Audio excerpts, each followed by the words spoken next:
آپ نے حضرت آدم علیہ السلام کی تخلیق کے بارے میں اکثر سنا ہوگا اور کتابوں میں پڑھا ہوگا، لیکن ہم میں سے بہت کم لوگ جانتے ہیں کہ حضرت حوا علیہ السلام کی پیدائش کب، کیسے اور کہاں ہوئی۔ آج ہم اسی کے متعلق آپ کو بتائیں گے۔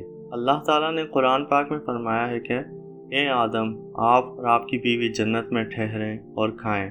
اس آیت سے معلوم ہوتا ہے کہ حضرت حوا علیہ السلام کی پیدائش حضرت آدم علیہ السلام کے جنت میں داخل ہونے سے پہلے ہوئی۔ البتہ حضرت ابن عباس، حضرت ابن مسعود اور کئی دوسرے صحابہ سے سدی نے نقل کیا ہے کہ ابلیس کو جنت سے نکال کر حضرت آدم علیہ السلام کو وہاں آباد کیا گیا تو حضرت آدم علیہ السلام وہاں اکیلے رہتے تھے اور اجنبیت محسوس کرتے تھے۔ ایک دن وہ سو کر بیدار ہوئے تو دیکھا کہ ان کے پاس ایک عورت بیٹھی ہوئی ہے۔ حضرت آدم علیہ السلام نے پوچھا، تو کون ہے؟ اس نے کہا، میں عورت ہوں۔ پوچھا، تجھے کس لیے پیدا کیا گیا؟ حضرت حوا علیہ السلام نے کہا، تاکہ آپ مجھ سے سکون حاصل کریں۔ اس موقع پر فرشتوں نے حضرت آدم علیہ السلام کے علم کا جائزہ لینے کے لیے ان سے پوچھا، اے آدم، اس کا نام کیا ہے؟ حضرت آدم علیہ السلام نے کہا، حوا۔ فرشتوں نے پوچھا کہ اس کا نام حوا کیوں ہے؟ حضرت آدم علیہ السلام نے کہا کہ اس کو حوا اس لیے کہتے ہیں کہ اسے زندہ سے پیدا کیا گیا ہے۔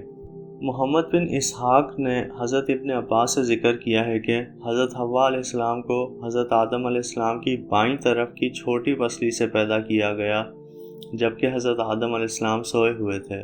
پھر اس پسلی کی جگہ کو گوشت سے پر کر دیا گیا، اور یہ بات اللہ تعالیٰ کے اس فرمان سے بھی ثابت ہوتی ہے، اے لوگو، اپنے پروردگار سے ڈرو جس نے تمہیں ایک جان سے پیدا کیا، اسی سے اس کی بیوی کو پیدا کر کے ان دونوں سے بہت سے مرد اور عورتیں پھیلا دیں۔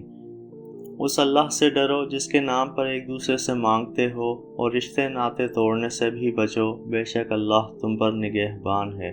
حضرت ابو ہریرہ رضی اللہ تعالی عنہ سے روایت ہے کہ نبی کریم صلی اللہ علیہ وآلہ وسلم نے ارشاد فرمایا، عورتوں کے بارے میں اچھی وصیت قبول کرو، کیونکہ عورت پسلی سے پیدا ہوئی ہے، اور پسلی کا سب سے ٹیڑھا حصہ اس کا اوپر والا حصہ ہوتا ہے۔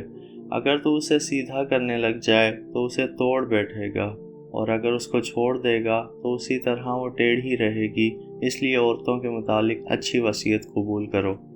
وہ مرد حضرات جو اپنی بیویوں پہ بے جا سختی کرتے ہیں، ان کو اس حدیث پہ غور و فکر کر کے اپنی اصلاح کی کوشش کرنی چاہیے۔